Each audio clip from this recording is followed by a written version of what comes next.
Bom, pessoal, boa tarde. Hoje nós vamos começar a falar do conteúdo do capítulo 3, onde o objetivo é entender como é que o computador lida com números, certo? Então, como a gente trabalha com soma, subtração e outras operações dentro do processador e como ele representa números reais, né? Números de ponto flutuante. Então, a parte inicial, principalmente adição e soma, eu acho que não deve ser novidade para vocês, vai ser só relembrar um pouquinho, talvez.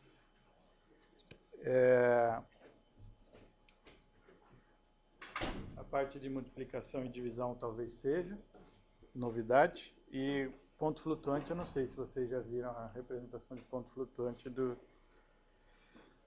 padronizada aí pelo I3E. Em algum outro curso a gente vai olhar com mais detalhes aí essa parte no final do capítulo. Bom, então a gente vai falar de operações em inteiros, adição e subtração primeiro, depois multiplicação e divisão, que exige um pouco mais de trabalho, né, como a gente vai ver. Alguns comentários aí ao longo do processo de como você lida com overflow, né, quando o seu resultado não cabe na mesma representação, no mesmo número de bits que você está trabalhando. E por fim a gente vai falar um pouquinho dos números reais, então como é que a gente faz operações com eles e como é que eles são representados dentro da máquina.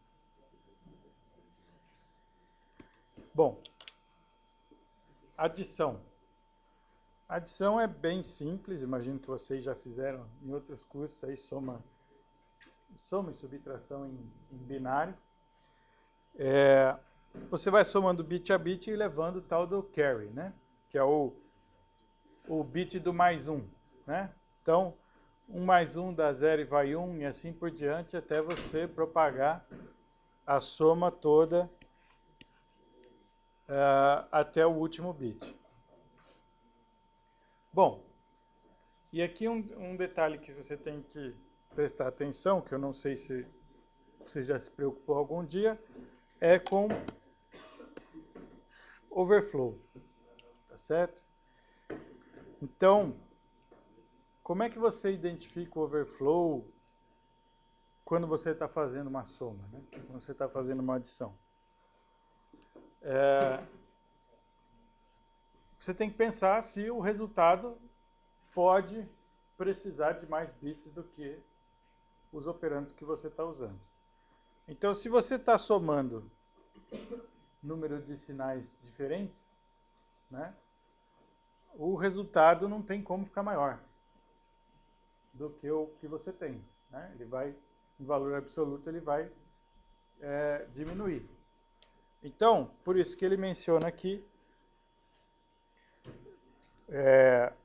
se eu estiver fazendo, por exemplo, aqui o exemplo de cima ele tem 7 mais 6, mas se eu estiver fazendo 7 mais um número negativo, não tem como essa conta gerar um número maior, né? Quando eu somo dois números de 32 bits, eu posso ter até um número de 33 bits.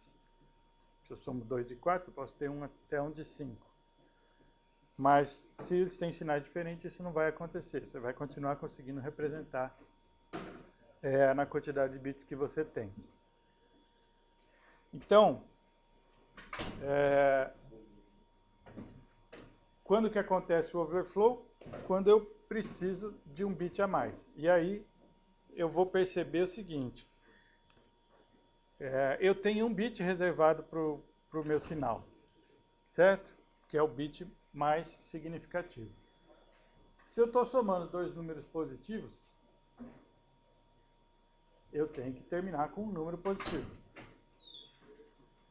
Se eu terminar, olhar o resultado e o bit do sinal estiver valendo 1, significa que eu somei dois positivos e peguei um negativo. Na verdade, o que significa é que aconteceu um overflow, porque eu precisei usar o bit do sinal para representar um pedaço do número, porque ele teve um resultado maior do que os 31 bits que está reservado ali por parte do positivo. Então, o que acontece? É simples de você detectar o overflow na adição. Se eu tenho sinais trocados, não tem como ter overflow. Se eu estou somando dois operandos positivos, se trocar o meu bit de sinal para negativo, eu sei que teve overflow. Eu não posso ter somado dois positivos e receber um negativo como resultado. E a mesma coisa vale para o outro lado. Se eu estiver somando dois negativos, eu tenho que receber um negativo. Se por acaso eu receber um resultado positivo, significa que eu dei overflow lá no limite de baixo da representação que eu tenho. Então, se inverteu o sinal daqueles dois operandos que você tinha, você teve overflow.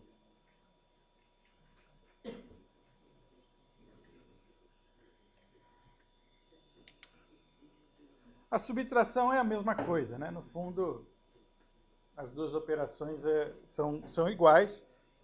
Então, se eu estiver fazendo subtração, aí agora ele só vai ler diferente os casos, mas no fundo são os mesmos casos, né? Agora ele está fazendo subtração, então você tem que lembrar que subtrair dois números de mesmo sinal é a mesma coisa que somar dois números de sinal trocado. É isso que ele está chamando a atenção aqui. Então, subtrair dois números positivos, no caso o 7 e o 6, é a mesma coisa que somar o 7 com o menos 6. Então, você aplica o mesmo raciocínio para descobrir quando que vai dar ou não vai dar overflow. Então, aqui inverte. Então, quando você tem você está subtraindo dois operandos com o mesmo sinal, é que você não pode ter overflow, porque no fundo é a mesma coisa que somar dois com sinal diferente. Certo? E aí, quando você estiver subtraindo um positivo de um negativo, o que tem que acontecer? Se o sinal for zero, você teve overflow. Por quê? Porque você abaixou lá seu número mudou de negativo para positivo. Então você passou da faixa dos negativos. Né? Você subtraiu um positivo de um negativo. Isto é, você está abaixando mais o valor dele. Aí, se ele virou positivo, você passou da faixa que você tinha para representar os negativos. Então é exatamente o que você pensou para a adição, só que com os casos trocados, porque o sinal está trocado da operação, certo? Então, o que é o overflow? É o resultado estar fora da faixa, tá certo? Isso pode ser um erro grave, pode ser ignorado, dependendo do programa que você está fazendo, tá? Lembre-se que a gente tinha até instruções especiais para você não pensar com sinal, né? Para você não estar preocupado com o sinal dos números, porque você nunca vai usar números de sinais diferentes. Normalmente, nesse caso, você não está interessado em se preocupar com o overflow, você vai simplesmente ignorá-lo.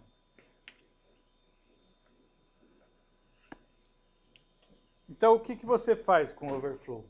Tem linguagens que simplesmente ignoram. Se você quiser tratar, você tem que fazer o código que trata isso você mesmo. Ela não vai te dar uma exceção, não vai fazer nada. Então, compiladores de C para MIPS, por exemplo, eles vão usar mais as instruções sem sinal. Porque C não gera exceção se tiver overflow. Outras linguagens, elas têm como requisito delas, você é obrigado a gerar uma exceção. Aí você vai ter o uso dessas instruções e vai aparecer então um mecanismo de exceção. Como é que é o mecanismo de exceção no MIPS? Aparece esse registrador aqui, que é um registrador especial, ele não é do banco, assim como o PC lá que eu falei, o contador de programa, você não inclui ele na conta dos 32, é um registrador à parte. Esse também é. E é um registrador que fica guardado o endereço de onde ocorreu a exceção. Tá? Então, tratamento de exceção no MIPS vai ser salta para uma rotina especial de tratamento de exceção. Se você se recuperar da exceção e quiser continuar a execução do programa, nesse registrador tem o endereço da instrução que gerou a exceção. Então, você salta para lá de volta e continua. Então, você tem um endereço pré-definido, que é onde fica o tratador de exceção. Tá? E ele sempre salta para esse endereço e lá vai ter a rotina que vai tratar as exceções, descobrir que exceção é e fazer o tratamento. Então,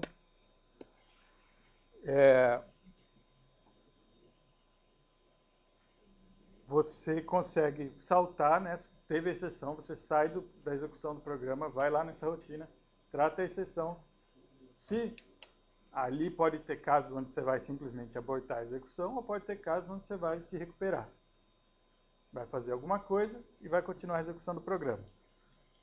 Se for esse o caso, o PC está salvo nesse registrador especial e você tem uma instrução especial para trazer esse registrador de volta.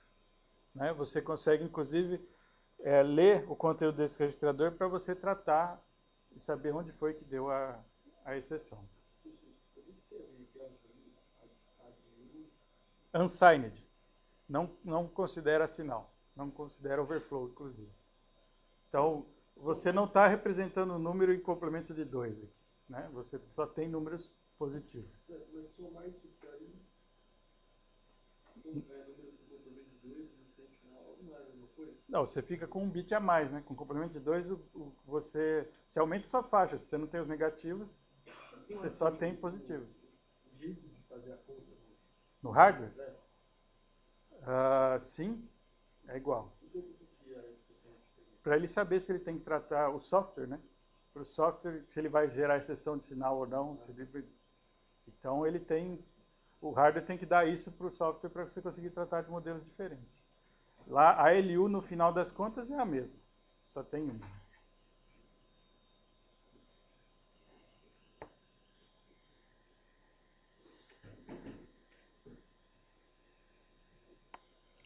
Tudo bem? Bom, e aqui tem um comentário sobre o que ele chama aqui de aritmética para multimídia. É o pedacinho de multiprocessor e de paralelismo que tem nesse capítulo aqui. Por quê?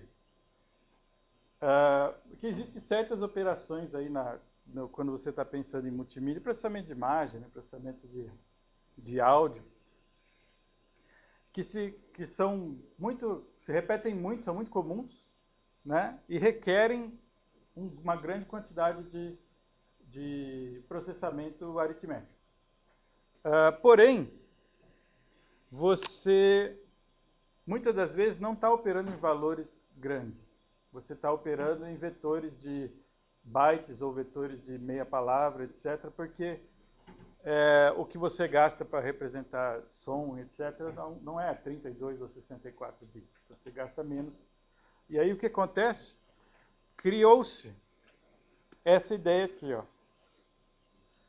SIND, que é Single Instruction Multiple Data. Então, é uma instrução só que você dispara. Só que ela opera em vários dados ao mesmo tempo. Então, a ideia é bem simples. Você tem um vetor, ou você tem dois vetores. Você tem dois vetores aqui, cada um com alguns elementos. Certo? Então, dependendo do tamanho dos elementos, se for, sei lá, 16 bits cada um aqui, está ocupando. Você tem um somador aqui embaixo de 64 bits, que ele aguenta 64 bits. O que você faz? você faz uma instrução de soma só, que ela vem e soma ao mesmo tempo, em paralelo, né, os 4 primeiros elementos do vetor. Aí você dá uma iteração nova, ela vai somar os próximos 4. E assim vai. Então, em vez de fazer soma um por um, você acelera o processamento do vetor inteiro fazendo, nesse caso, soma de 4 em 4. Tá? Então, essa é a ideia do SIND. É você operar em vetores de forma mais rápida através de paralelismo. Você solta uma instrução só, que no caso aqui eu dei exemplo de soma, podia ser outra, e opera em vários elementos do vetor. Tá? Então aí as extensões de arquiteturas especializadas em processamento multimídia, normalmente o que elas colocam dentro do hardware são instruções hardware capaz de fazer isso aqui, né? E aí aparecem essas instruções no conjunto de instruções como extensão. Então, já houve várias, né? MMX da Intel era alguma coisa que vai ainda assim, hoje em dia tem outro nome, foi evoluindo. A AMD tem a série dela também de instruções que ela vai fazendo extensões para que acelere o processamento multimídia. Aparece muito em jogos também, né? Esse tipo de... que no fundo é processamento gráfico. Então, é isso que ele está querendo tratar quando ele coloca aqui aritmética para multimídia.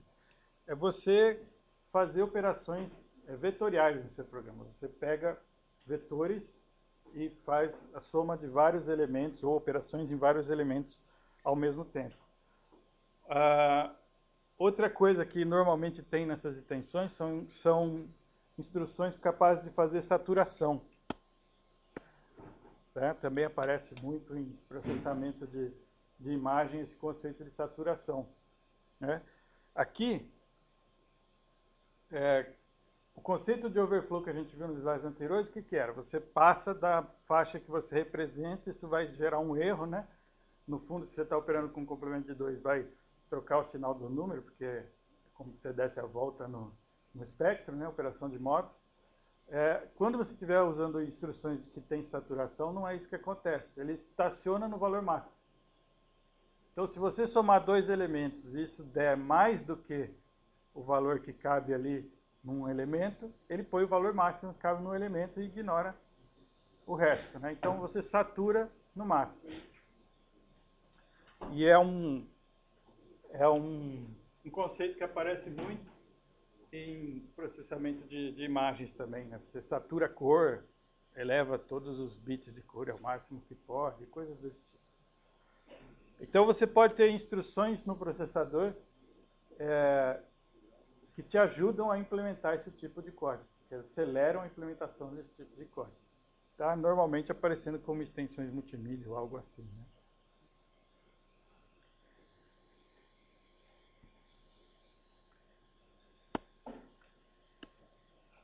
Bom, multiplicação. Né? Adição e subtração, acredito que é bem conhecido. Agora, a multiplicação. Como é que acontece a multiplicação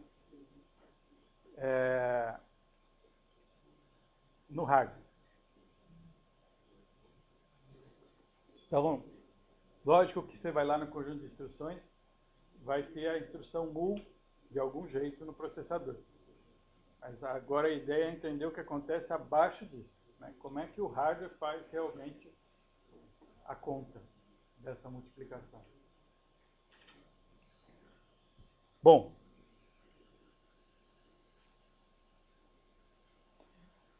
a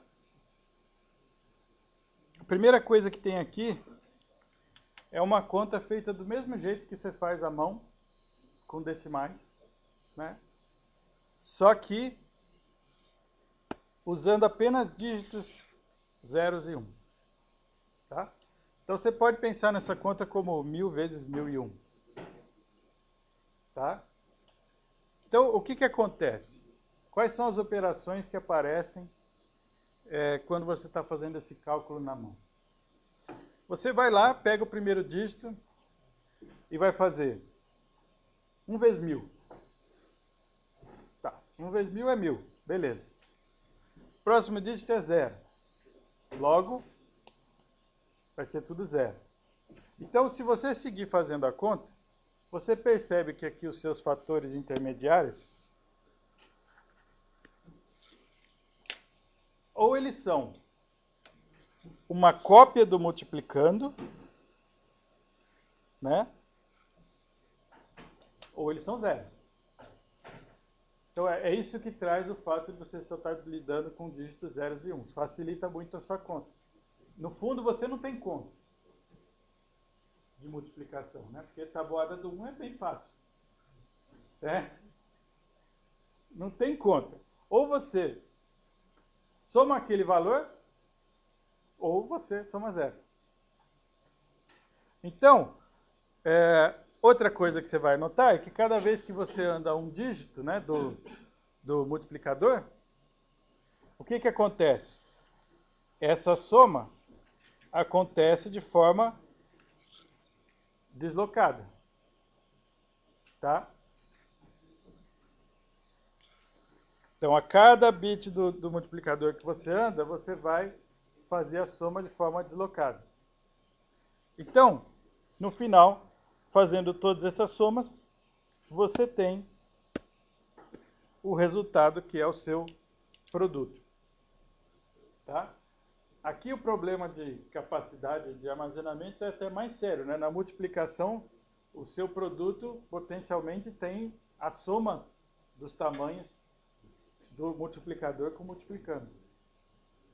Certo? Então, se você está multiplicando dois números de 32 bits, o seu resultado ocupa até 64 bits. Então, a primeira versão de hardware que tem aqui do lado, ela tenta copiar essa ideia da conta sendo feita à mão. Tá? Então, como é que é isso?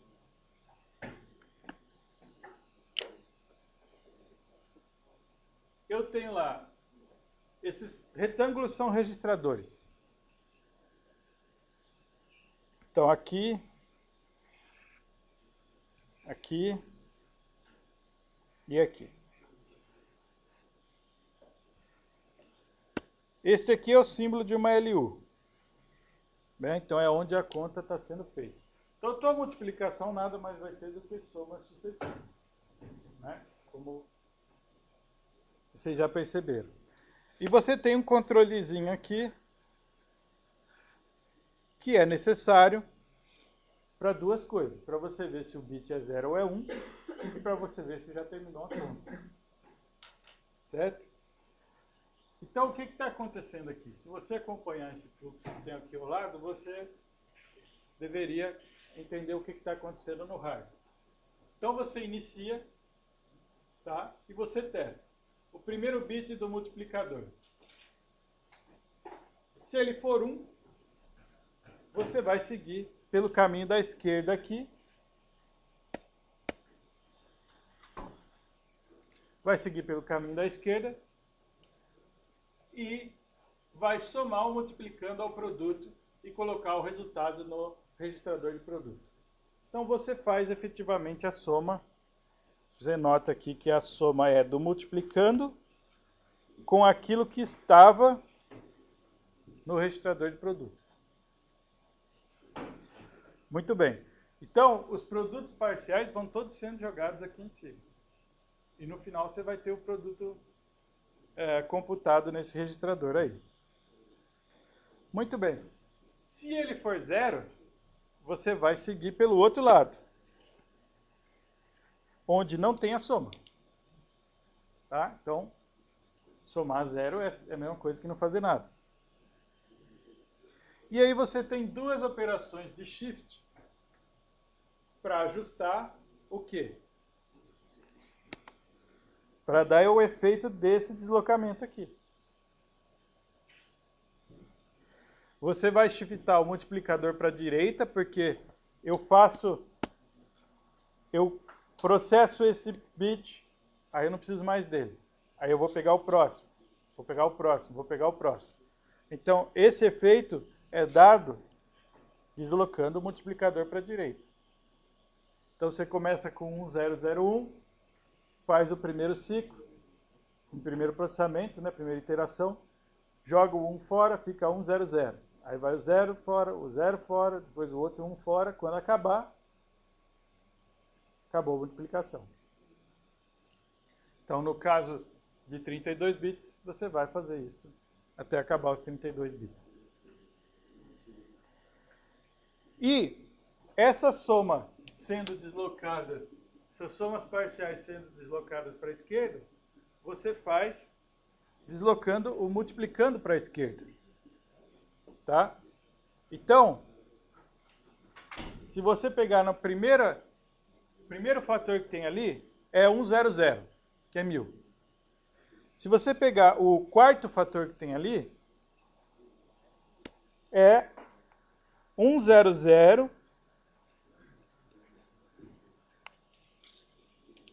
seguido de 3 zeros, né? Que foram inseridos pelos 3 shifts à esquerda, que você vai dar no multiplicando.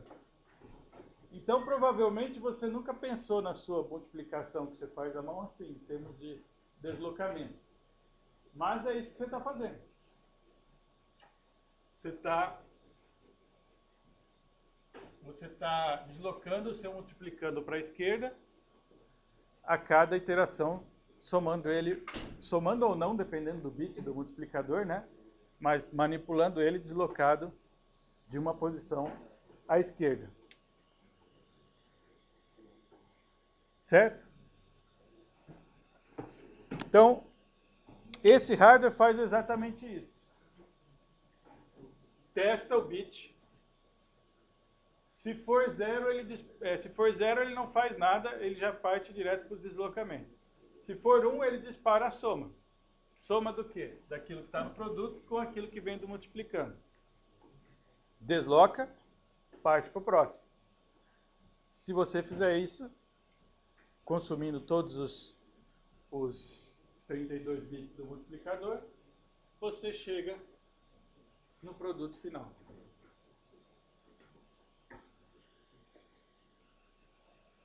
Certo?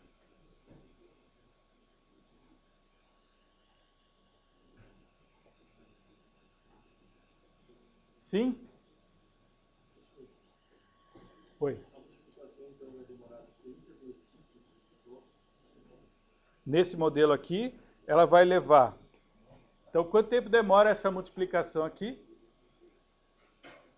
Se você considerar que cada passo desse aqui é um ciclo, cada passo interno desse é um ciclo, você vai ter 32 repetições, onde cada uma vai ocupar, ignorando os testes, 3 ciclos. Né? Então, nesse modelo aqui, você poderia ter algo como aproximadamente 100 ciclos para fazer a conta. O que não parece muito bom, né? Então, como eu já salientei para vocês várias vezes, a operação de multiplicação é muito mais cara do que soma e subtração. Toda vez que ele puder fazer multiplicação por deslocamento, etc., o compilador vai fazer, por causa disso. Esse hardware aqui é muito simples. Tá? É um hardware, uma versão didática de um hardware de multiplicação. Não é assim que está implementado dentro dos processadores.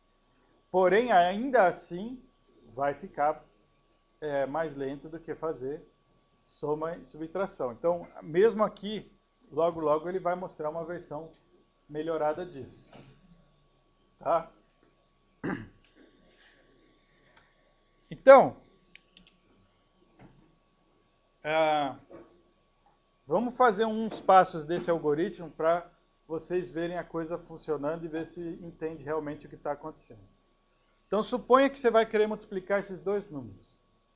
Tá? Eu coloquei aqui uma tabelinha onde tem os registradores lá do hardware e um número de iteração aí e um passo do algoritmo. Então, Valores iniciais, você tem o multiplicador, o multiplicando e produto zerado. Tá certo? Na primeira iteração, o que vai acontecer? Você vai estar olhando esse cara aqui, certo? Então, na iteração 1, você está olhando esse cara e, por ele ser 1, você vai pegar o fluxo da esquerda, que o passo está ali numerado como 1A. Então, você vai para o passo 1A, que vai ser jogar o multiplicando no produto, somar, né? O multiplicando com o produto. Como o produto está zerado, você vai acabar com isso aqui. Certo? Certo? Muito bem.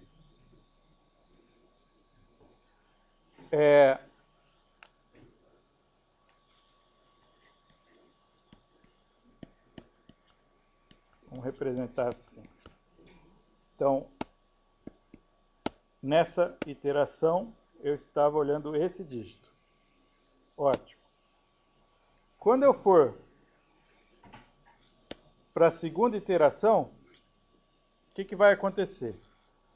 Eu vou ter deslocado o multiplicador para a direita, certo? Então, eu vou estar com 0, 0, 0, 1. Porque eu desloquei ele para a direita. E o multiplicando, eu vou deslocar para a esquerda. 0, 0, 0. Certo? Então,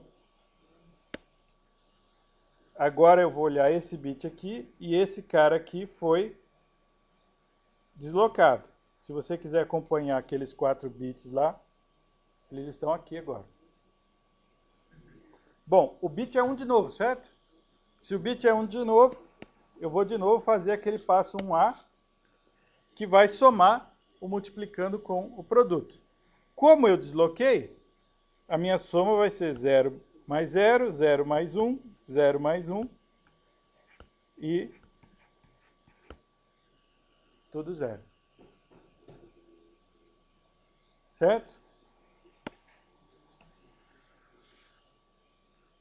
Isso finaliza, quer dizer, aí tem o deslocamento, né? E aí finaliza a segunda iteração. Então, na terceira, o que vai acontecer? Esse multiplicador foi deslocado para a direita. Então, aquele 1 saiu fora. O multiplicando foi deslocado para a esquerda. Né? E os 4 bits iniciais dele estão aqui agora.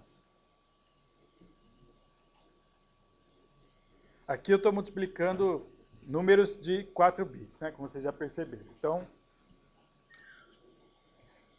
o que vai acontecer do lado aqui? Eu tenho 0. Logo, não acontece nada com o produto. Certo? Eu não vou fazer o passo 1A aqui. Eu vou direto para o passo 2. Né? Direto para os deslocamentos. Então aqui vai direto para o passo 2. Porque o dígito em questão é 0. E a mesma coisa vai acontecer na iteração 4. Por quê? Porque eu vou deslocar aquele 0, 0, 0 todo para a direita, vai dar 0, 0 tudo de novo. Eu vou ter 0 aqui de novo. Logo, vai direto para o passo 2. Tá certo? Você vai acabar com o seu multiplicando aqui do lado. E vai acabar com o produto inalterado aqui.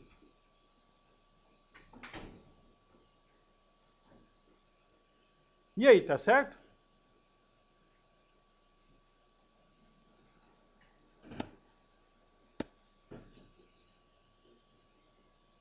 Já fiz 4 vezes, 4 iterações, tá certo? Bom, Relativamente fácil. Que número é esse? Que número é esse? Que número é esse? Ufa, né? Pelo menos multiplicar 3 por 2 a gente sabe. Em binário. Então, é o início.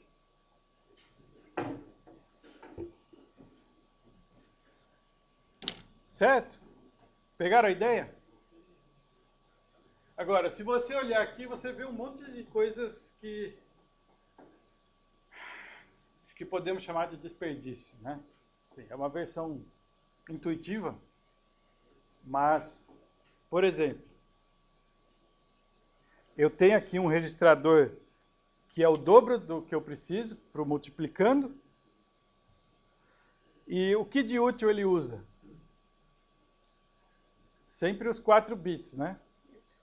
Então, veja só.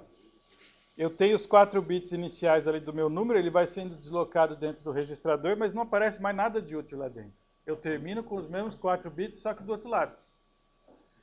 Então, poxa, será que não tem um jeito de eu fazer um hardware mais enxuto? Que faça a mesma coisa? É um desperdício ficar jogando 4 bits de registrador aqui a mais. Será que não tem jeito de eu fazer sem esses 4 bits? E assim, a mesma coisa acontece no produto, né? Eu tenho que ir colocando, mas no final, será que dá para usar mais? Apesar que o produto potencialmente pode ocupar o registrador inteiro, né? Mas será que não dá para aproveitar o espaço inicial dele aqui com outra coisa? Então, o pessoal foi trabalhando em cima disso, né? Tentando otimizar e foram fazendo várias versões de hardware. Então, aqui aparece uma versão otimizada do multiplicador. Tá? Não tem mais todos aqueles passos, ele já faz os shifts e a LU em paralelo, né? Porque ele lê, enquanto ele faz a LU, ele já está deslocando. Então ele consegue fazer um ciclo por produto parcial, né? Aí já fica uma conta lá, antes eram 3, então diminuiu para 1, né? E aí você já faz, então, em 32 ciclos a multiplicação, nesse caso aqui. Então, o que ele fez aqui? Olha e vê as mudanças, tá certo? Compara com o hardware anterior e vê as mudanças. Primeira mudança. Eu tinha um multiplicando que era de 64 bits, era o dobro do número, que o número era 32 bits. Aqui ele já trouxe o multiplicando para 32 bits. Aqui eu tinha uma LU de 64 bits, porque ela somava o conteúdo que vinha de 2 registradores de 64 bits. Aqui, ele está fazendo uma LU de 32 bits. Pô, mas espera aí, ele está com um produto que é de 64 bits. E esse cara é um dos operandos. O multiplicando, tudo bem, ele reduziu para 32 bits. Mas o fato é isso aqui, ó.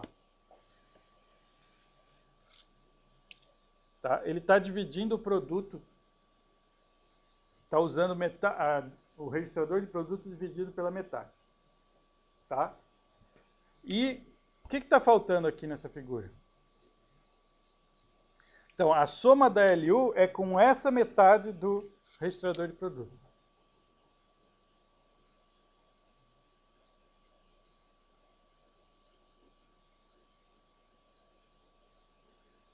O que está faltando aqui? O que tem nesse hardware que não aparece ali?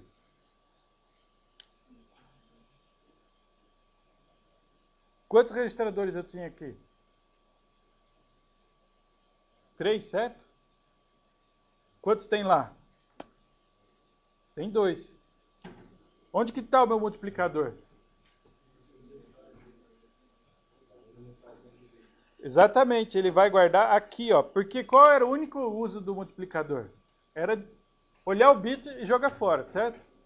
Então, para que eu vou gastar um registrador com isso? Então, olha a ideia aqui do projeto.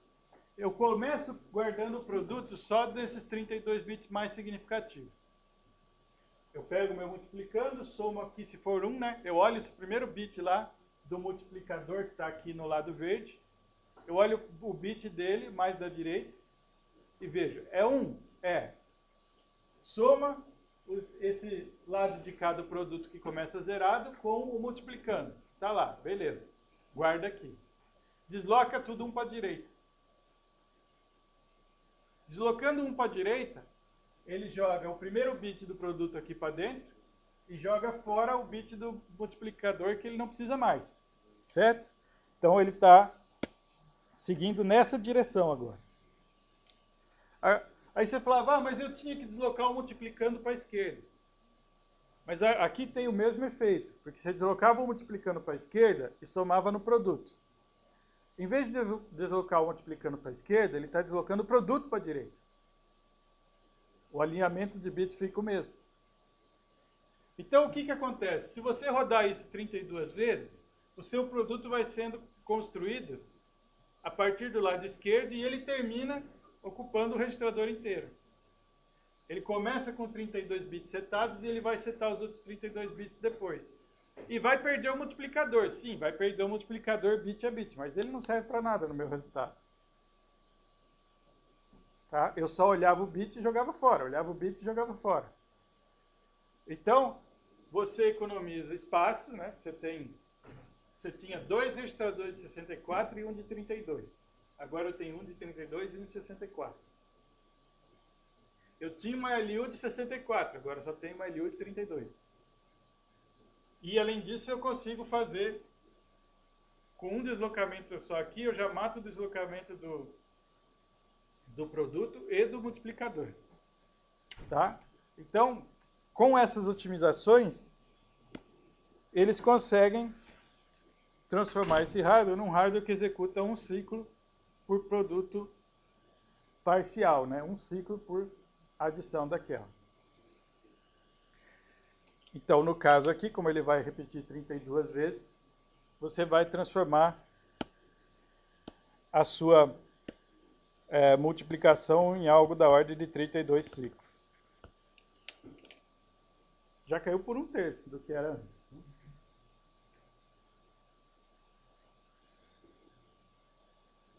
Entenderam a ideia? Então, a gente começa mostrando o outro, porque o outro é bem intuitivo.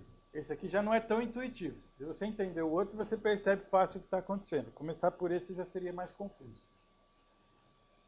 Então, o que ele está salientando aqui como comentário final nesse slide?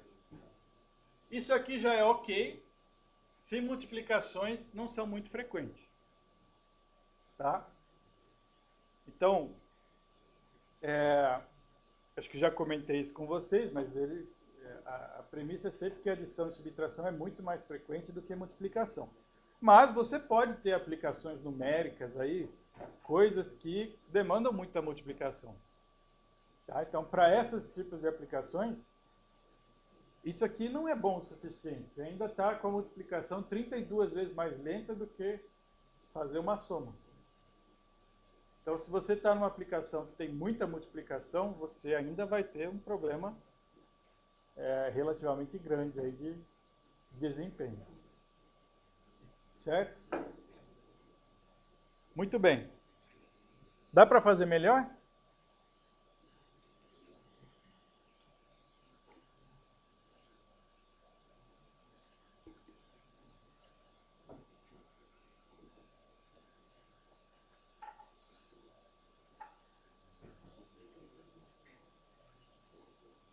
O que vocês acham?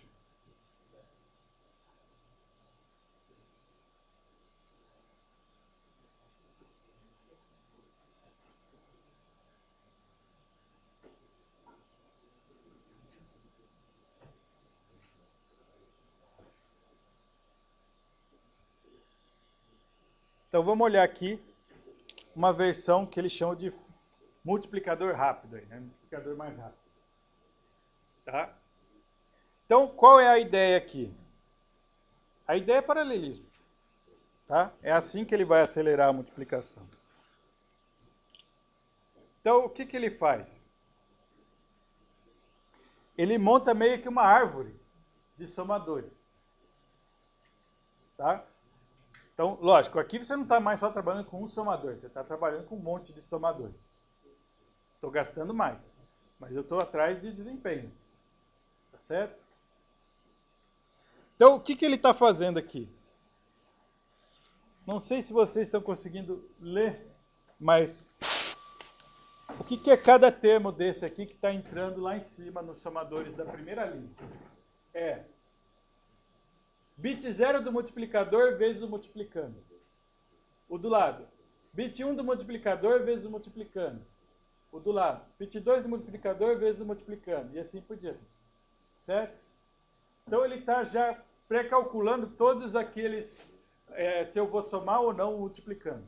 Né? Ele já sabe se vai ser 0 ou se é o valor do multiplicando. E aí, o deslocamento, né, de onde eu vou somar isso? Espera aí, onde é que eu vou somar isso? Está definido pelas conexões entre os níveis de somadores. Então, o que ele consegue fazer aqui? Cada saída desse final aqui, ele vai tirando um bit do produto. Tá? E aí eu vou ter uma altura aqui, onde em cada nível eu divido pela metade o número de somadores que eu preciso. Né? Ó, eu tenho 2 somadores, eles vão ser entrada para 1. Né? Estão vendo aqui? Então, cada 2 vira 1, cada 2 vira 1, e assim vai indo. Então, você tem qual é a altura da árvore? Qual a altura da árvore binária?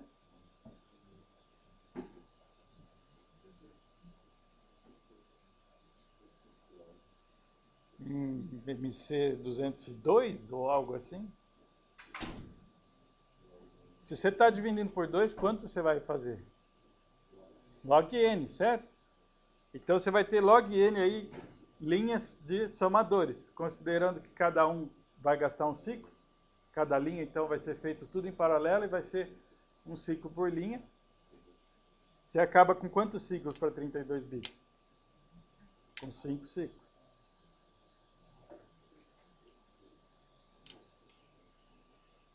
Então, isso aqui é mais próximo do que tem no hardware mesmo. Tá? Eu falei caro em termos de área, não de preço. Né? Às vezes ele pode... Esse aqui vai talvez ocupar mais área lá no chip. Mas não é tão caro. É uma coisa...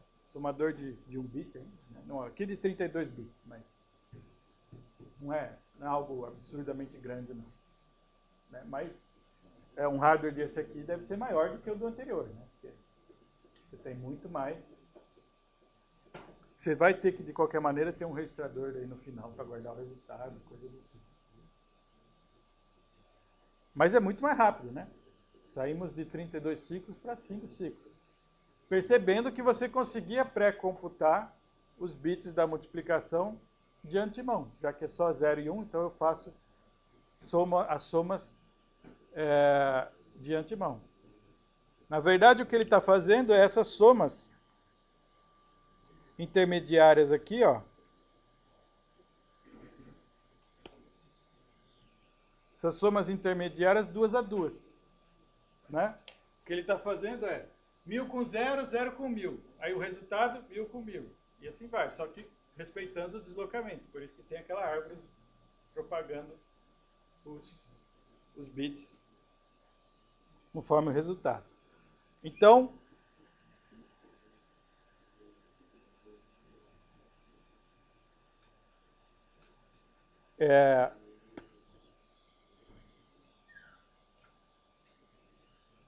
esse aqui seria uma versão ainda mais rápida de um hardware, possível hardware de multiplicação.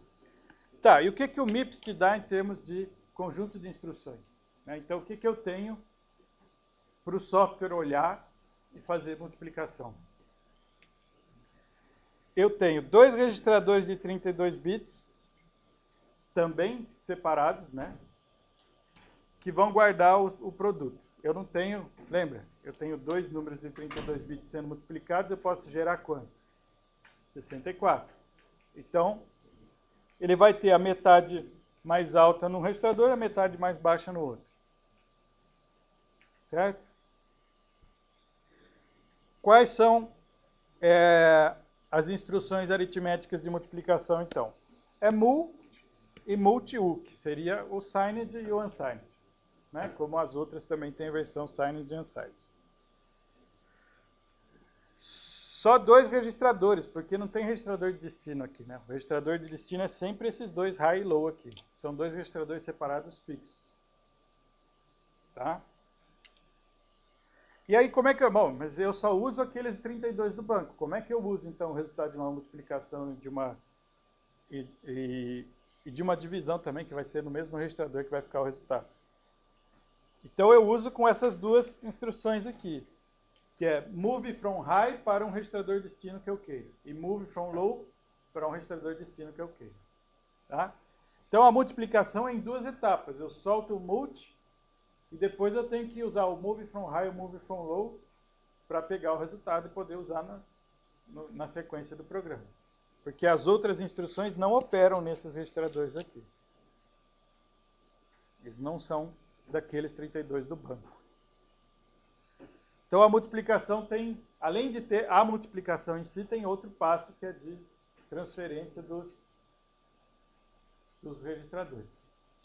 Certo?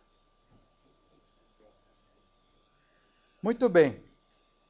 E não se assustem se vocês virem escrito dessa forma. Isso também é aceito nos montadores como pseudo-instrução. No fundo, ele vai quebrar essa nas 2 etapas de cima. Vai gerar o multi e depois vai gerar o move from high, move from low para o RD aqui que você colocou. Aliás, o moving from low, né? Não o move from high. Não dá para gerar os 2.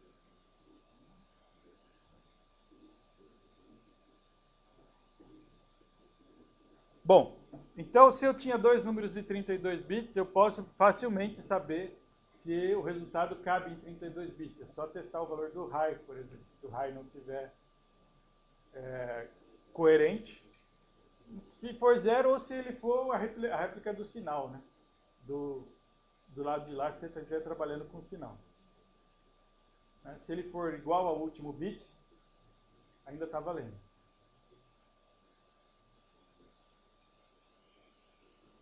Todo mundo entendeu? Que se for um número negativo, vai estar tudo 1, né, no início. Então, se ele for réplica do último bit do lado de cá, significa que ele é cópia do bit de sinal. Tudo bem.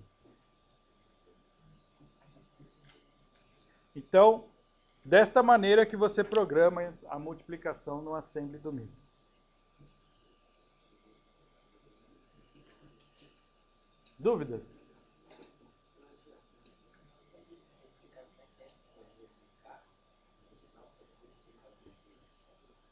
Como é que é um número negativo grande? Vai ser assim, né? E alguma coisa assim. Suponha que isso é um número de 4 bits. Aí teria que fazer 8 aqui. Tá? Se isso é um número com sinal, foi guardado desse jeito num registrador de 8 bits, certo? Suponha que eu multipliquei 2 números de 4 bits, que deu um número negativo, foi guardado desse jeito em 8 bits. Então o high não vai estar tudo 0, vai estar tudo 1. Isso aqui, ó, é a divisão entre high e low. Certo? Então, nesse caso, o high não está tudo 0, ele está tudo 1. Foi isso que eu quis dizer. Agora, se o último bit aqui fosse 0, e o lado de lá tivesse começando com tudo 1, aí você teve overflow. Porque se tinha que ser um número negativo, ele ficou com o bit 0 lá positivo. Então, se ele estiver diferente do último bit, você teve overflow.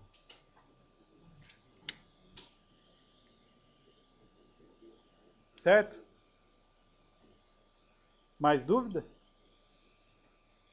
Então aqui é o high e aqui o low.